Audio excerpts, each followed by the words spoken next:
जीवन में हम सबसे अधिक किससे बचकर रहते हैं? किससे चिढ़ते हैं? सोचिए। उत्तर मिल गया ना। हम उससे चिढ़ते हैं जो हमसे चिढ़ता है, जो हमारी निंदा करता है। हम उससे बचकर रहते हैं, दूर रहते हैं। हमें लगता है कि वो व्यक्ति हर स्थान पर हमें नीचा दिखाएगा, हमारा अपमान करवाएगा। परंतु तनिक सोचिए, क्या एक निंदक से दूर रहना उचित है? नहीं। एक निंदक के जितना समीप रहो उतना ही श्रेयस्कर है। हमारे मित्र हमारी कमियों को छिपाते हैं, हमारी भूलों को दबाते हैं, परंतु एक निंदक हमारी कमियां हमारे समक्ष लाता है, हमें हमारे वास्तविक रूप से अवगत करवाता है। अपनी कमियों को समझकर हम उन्हें सुधार सकते हैं, अपने व्यक्तित्व को संवार सकते हैं। इसलिए निंदक के लिए अपने मन में बैर नहीं, सम्मान और धन्यवाद का भाव होना चाहिए।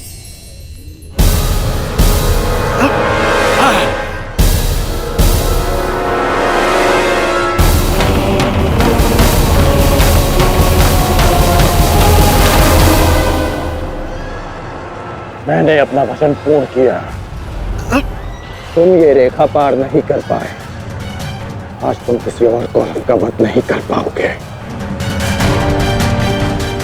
बोलो ना सही, मैं तुम्हारा वध कर दूंगा। उसका अवसर कभी और ढूंढना भी, क्योंकि सूर्यास्त हो चुका है।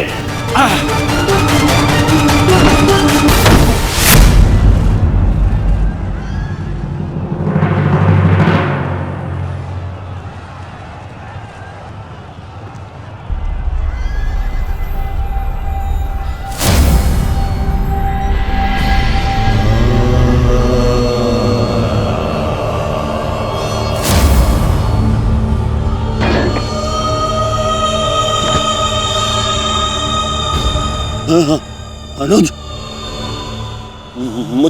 मुझसे बात करो। तुम्हारा चेष्टा है, उत्तर दो से।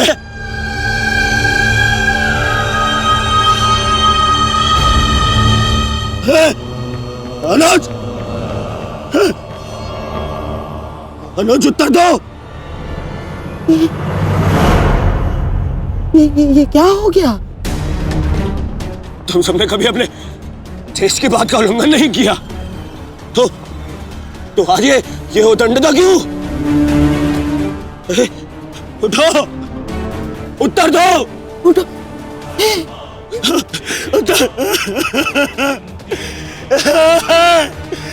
बात करो मुझसे।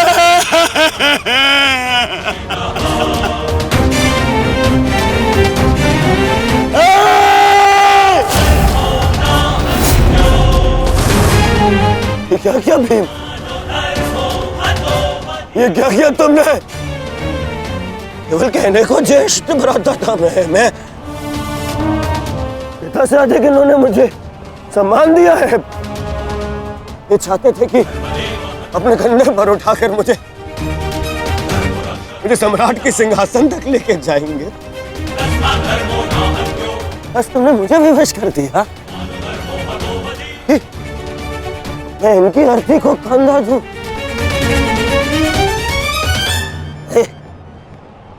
तुमने उचित नहीं किया है भीम,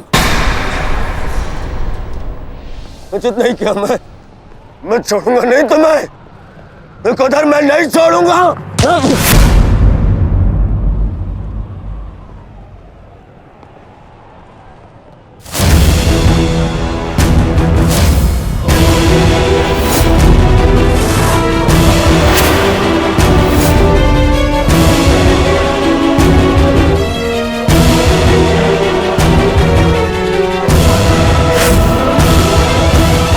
शांत युवराज, युद्ध के नियम के अनुसार आज का युद्ध संपन्न हुआ और इस समय प्रहार करना वर्जित है। पर प्रतिकार करना नहीं आता है। प्रतिकार नहीं। पांडुपुत्र!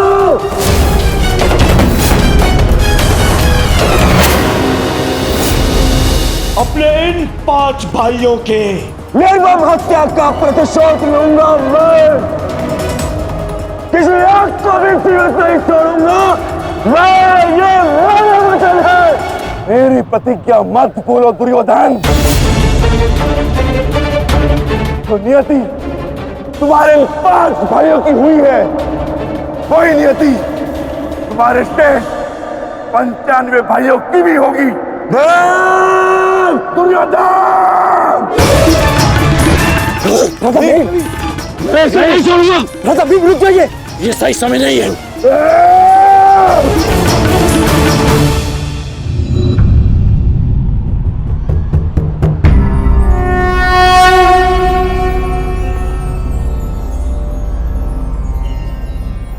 श्रेष्ठ यही होगा कि दोनों पक्ष अपने नियमों को स्मरण रखें।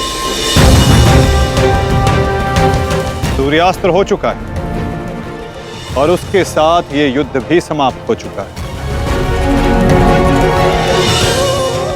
आप दोनों अपनी भावनाओं को कल के लिए शेष रखें और वही उचित रहेगा।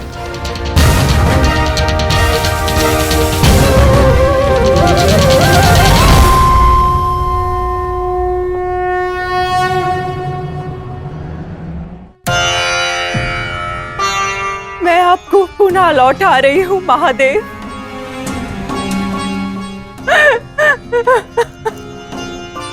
आपने मुझे 100 पुत्रों को आशीर्वाद दिया था और आज मुझे उन्हीं पुत्रों की मृत्यु का दुख भी दे रहे हैं।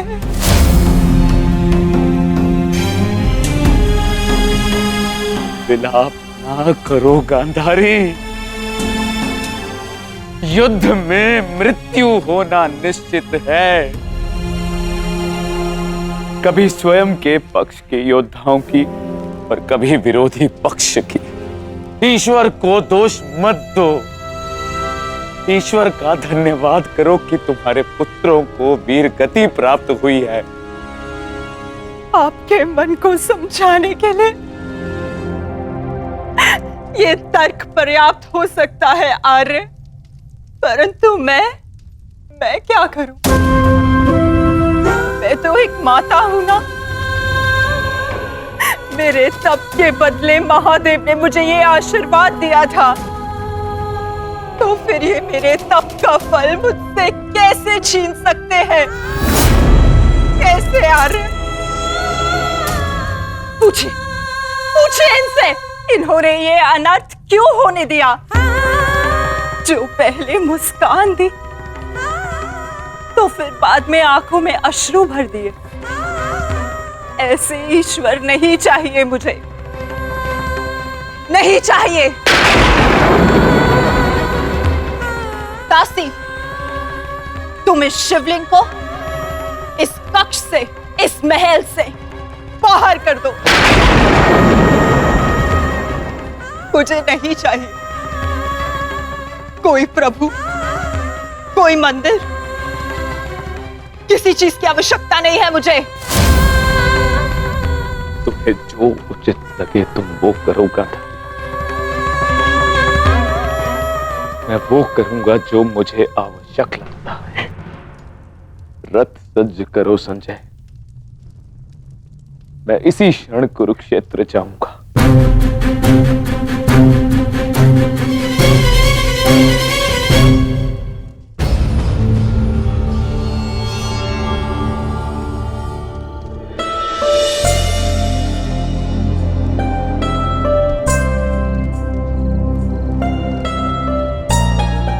पुत्र,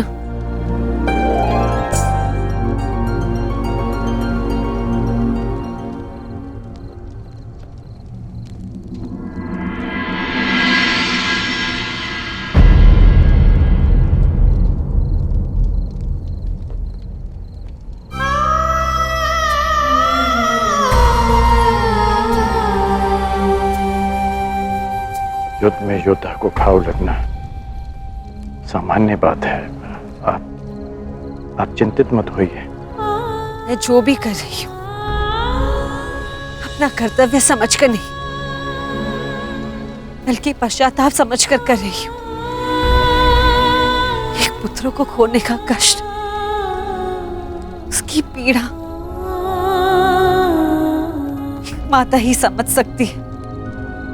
मैं भी एक माता हूं, परंतु दुर्भाग्य से इस अनर्थ को रोकने में सक्षम नहीं हूं। इसलिए लेप लगा रही हूं, अपने मन के घाव को थोड़ी शीतलता देने का प्रयास कर रही हूं। पुत्र, तुम दुर्योधन के पास जाओ। इस समय उसे अपने मित्र की सबसे अधिक आवश्यकता है।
मौन रहो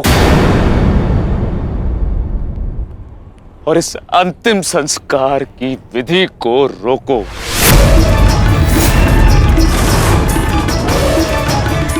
मेरे पुत्रों का अंतिम संस्कार नहीं होगा।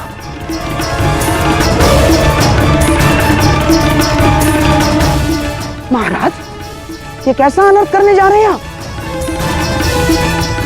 देखिए, इस संसार में आने वाले का और इस संसार से जाने वाले का संस्कार अत्यावश्यक होता है, अन्यथा इनकी आत्माओं को कैसे मुक्ति मिलेगी? क्या कर रहे हैं आप? क्या इस संस्कार से मुझे मेरे पुत्रों को खो देने की पीड़ा से मुक्ति मिल सकती है शकुनी? क्या इस संस्कार से उस दहल पर लगे चिन्ह जो महारानी गांधारी के शरीर पर आज भी है, क्या वो मिट सकते हैं? तुम्हारे लिए वो केवल 5 सैनिक थे, किंतु मेरे लिए वो मेरे अंग, मेरे शरीर, मेरी आत्मा के 5 हिस्से थे, 5 अंश थे। आज मैंने अपनी आत्मा के वो 5 अंश भी खो दिए और इससे अधिक हानि अब मैं सह नहीं सकता।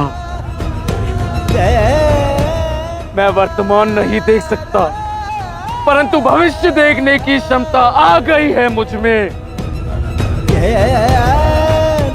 हस्तिनापुर का महाराज होने के नाते ये मेरा निर्णय है कि इस युद्ध को इसी क्षण रोक दिया जाए।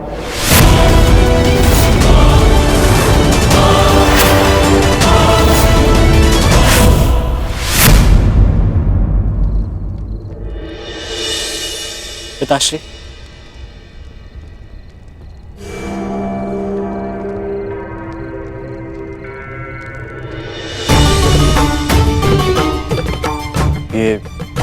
ये किसके लिए?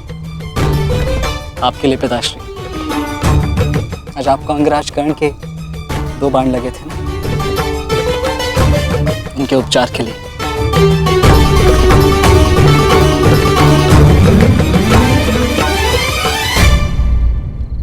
मुझसे अधिक घाव तो तुम्हें लगे हैं पुत्र। मैंने सुना तुम्हारे और दुर्योधन के मध्य हुए द्वंद्व के विषय में।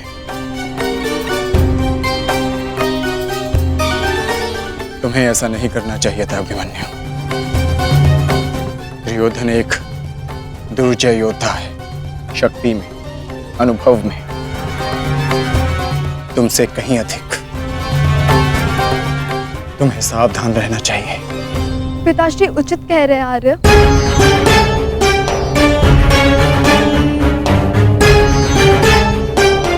किंतु एक योद्धा के लिए ये विचार सुनना और स्वीकार करना दोनों ही अनुचित है। और छिपकर दो योद्धाओं की बातें सुनना भी अनुचित है उत्तर। इसलिए यहां आओ।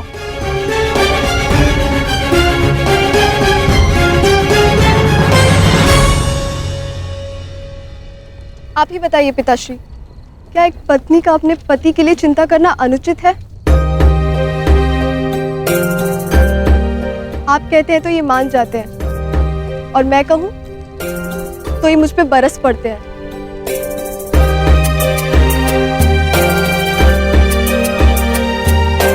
आप ही ने कहा था ना कि काका श्री दुर्योधन के साथ द्वंद्व करना इनके लिए उचित नहीं है।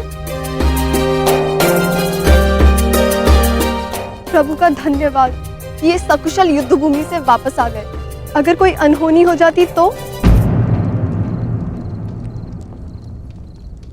योद्धा यदि वीर गति को प्राप्त करे तो ये उसके लिए गर्व की बात होती है उत्तर, अनहोनी की नहीं।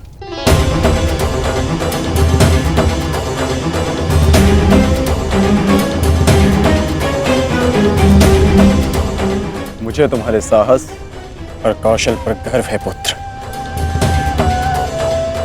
परंतु उत्तरा का कहना भी अनुचित नहीं है। प्रत्येक पत्नी को अपने पति की चिंता होती है। उत्तरा केवल तुम्हें सुरक्षित देखना चाहती है पुत्र। और मैं हस्तिनापुर के मधान युवराज का अहंकार तोड़ना चाहता हूं पिताश्री। जब भी रणभूमि में मेरी दृष्टि उन पर पड़ती है तो मेरे कानों में माता द्रौपदी की करुण पुकार गूंजने लगती है, और फिर मैं स्वयं को रोक नहीं पाता। तो आप दोनों पूर्णतः निश्चिंत रहिए।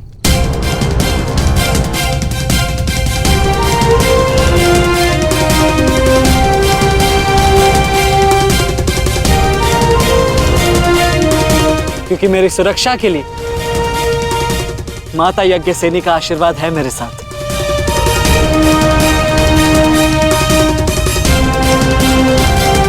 और जब तक ये मेरे साथ है मुझे कुछ नहीं हो सकता।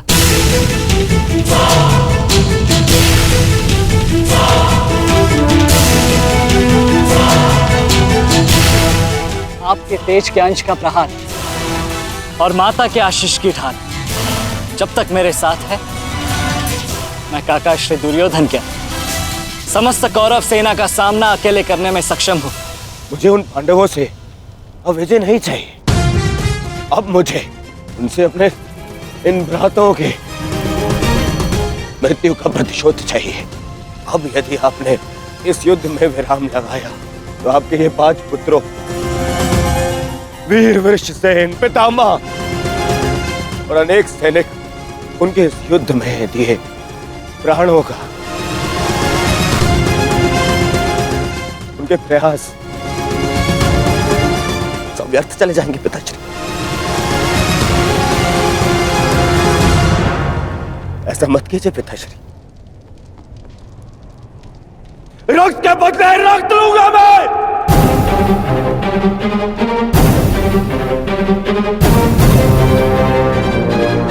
अपने अपने अपने अपने पुत्र को है। वो पांडव अपने पुत्र को के और हम उसे पाएंगे पिताश्री। मूर्खतापूर्ण बातें मत करो दुर्योधन। पितामह और अपने भाइयों के परिणाम से आने वाले भयानक भविष्य के संकेत को समझो। तुम्हारे होते हुए, गुरु द्रोण के होते हुए, कर्ण के होते हुए मेरे 5 पुत्रों को निर्दयता से मार दिया गया। पुत्रों को खोकर मैंने युद्ध जीत भी लिया तो भी ये पिता हारा हुआ ही कहलाएगा पुत्र। अब और विनाश मैं नहीं सह सकता। मैं कल ही कुरुक्षेत्र जाकर पांडवों से संधि की याचना करूंगा।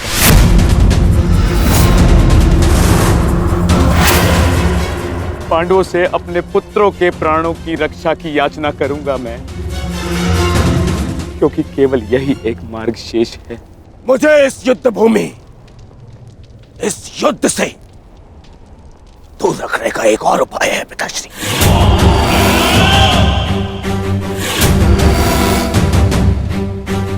एक और उपाय है।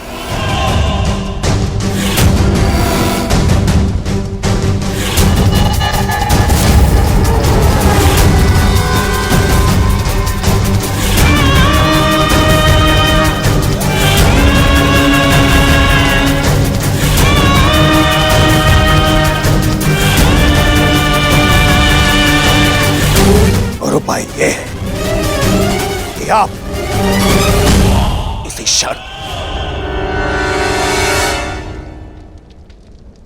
मेरा वध कर दें। अभी मेरे प्राण हर ले, क्योंकि मैं न संधि करूंगा और न ही याचना करूंगा उन पांडवों के समक्ष।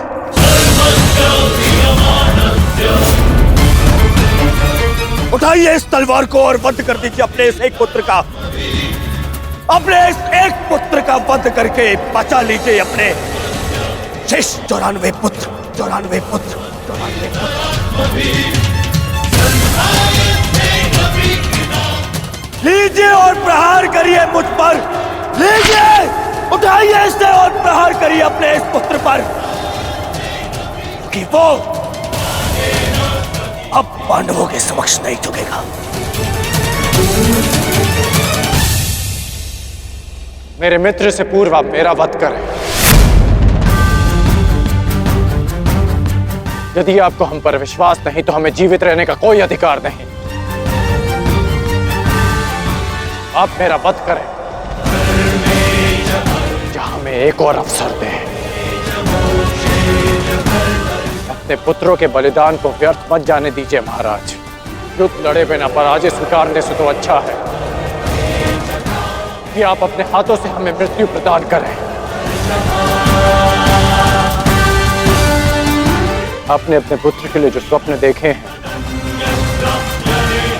क्या उनपे वो स्वप्न भी सम्मिलित हैं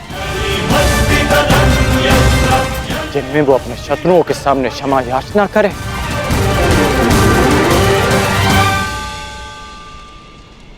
जिसके शीश पर आप सदा सम्राट का मुकुट देखना चाहते हैं, क्या उसके पैरों में बेड़ियां देख पाएंगे आप? यदि हां,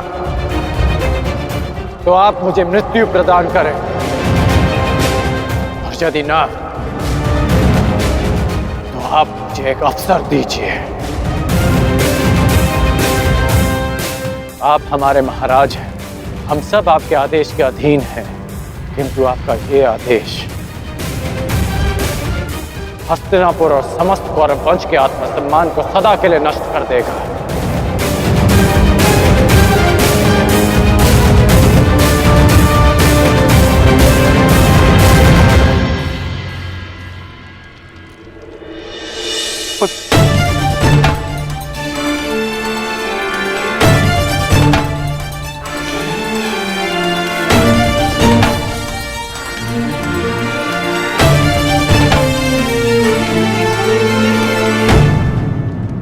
मैं क्या करूं पुत्र? एक पिता के लिए अपने पुत्र की अर्थी का बोझ इस जीवन का सबसे बड़ा बोझ होता है पुत्र, परंतु मुझसे ये बोझ सहन नहीं होगा। विश्वास कीजिए पिताश्री, अभी बोझ हम नहीं, अब वो पांडव उठाएंगे।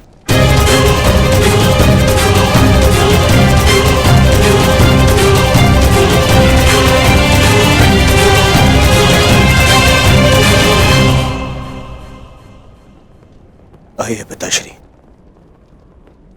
मेरे वीर भ्राताओं को ससम्मान विदा करें।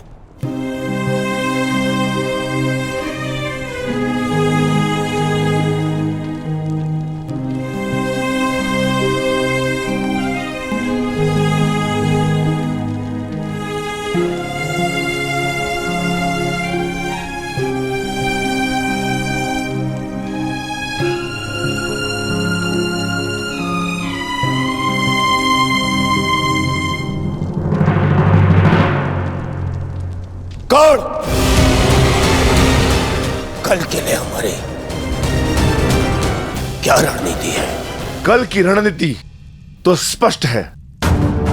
आज मैंने उन 5 कौरवों का वध किया, कल और 25 का अंत कर दूंगा। मैं आज ही उन 100 कौरवों का वध कर देता, किंतु वो सूत पुत्र कर्ण बीच में ना आया होता। कर्ण की चिंता मुझ पर छोड़ दीजिए भ्राता भीम। आज तो वो द्वंद छोड़कर निकल गए, किंतु कल उसे भागने का अवसर नहीं दूंगा मैं, और कौरवों की सहायता के लिए नहीं जाने दूंगा।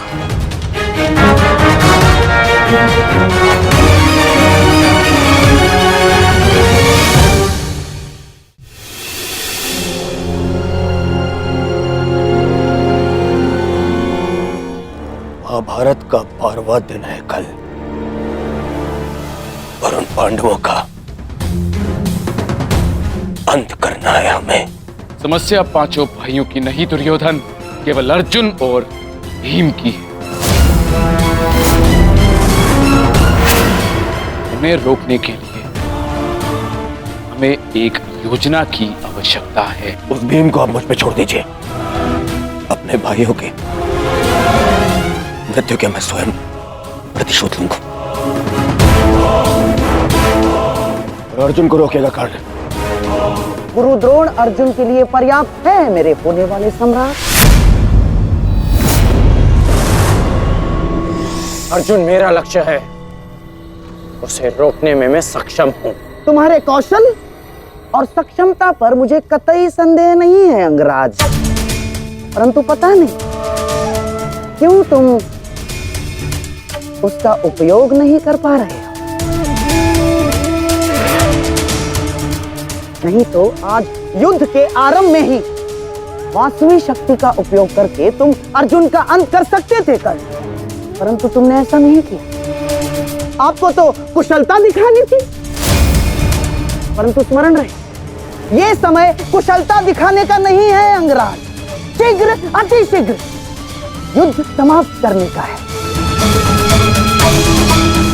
और यदि तुमने आज ऐसा किया होता अंगराज कर्ण, तो आज 5 कौरवों की नहीं 5 पांडवों की चिता जल रही होती। मामाजी, कर्ण को कब कौन सा अस्त्र चलाना है ये निर्णय उस पर छोड़ दीजिए। आज हम सब ने कर्ण का कौशल देखा है। मेरे अन्य भ्राता आज सुरक्षित हैं, तो वो कर्ण के कारण। अरे परंतु का समय नहीं है मामाजी, और न ही आरोप प्रत्यारोप का।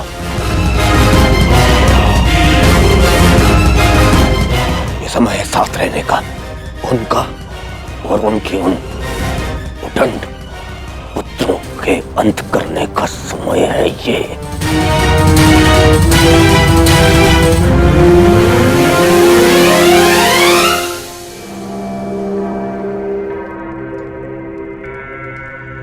क्या हुआ माधव? आप इतने अशांत प्रतीत क्यों हो रहे?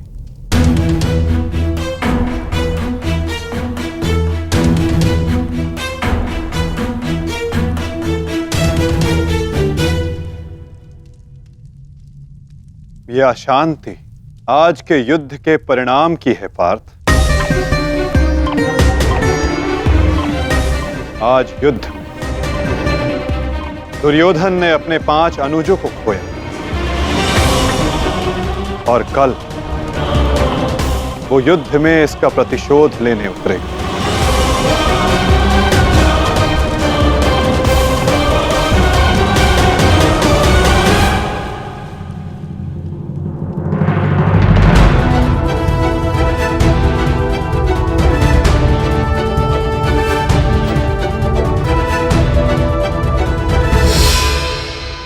आचार्य की व्यूह रचना तुम सुन चुके हो मित्र। तो तुम्हारे मन में कोई विचार है? यदि सेनापति द्रोणाचार्य आज्ञा दें तो मेरे पास एक योजना है। अवश्य कहो अंगराज।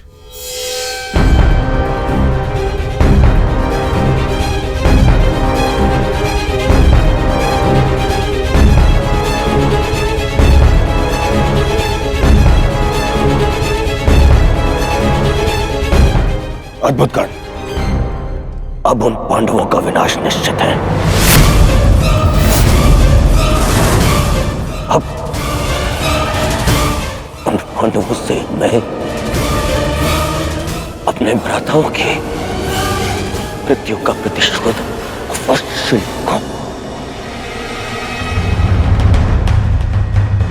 कल दुर्योधन युद्ध में क्रोध में अपना प्रतिशोध पूर्ण करना चाहेगा और अंगराज कर्ण कल इस युद्ध को समाप्त करना चाहेंगे और उनका लक्ष्य होंगे धर्मराज युधिष्ठिर।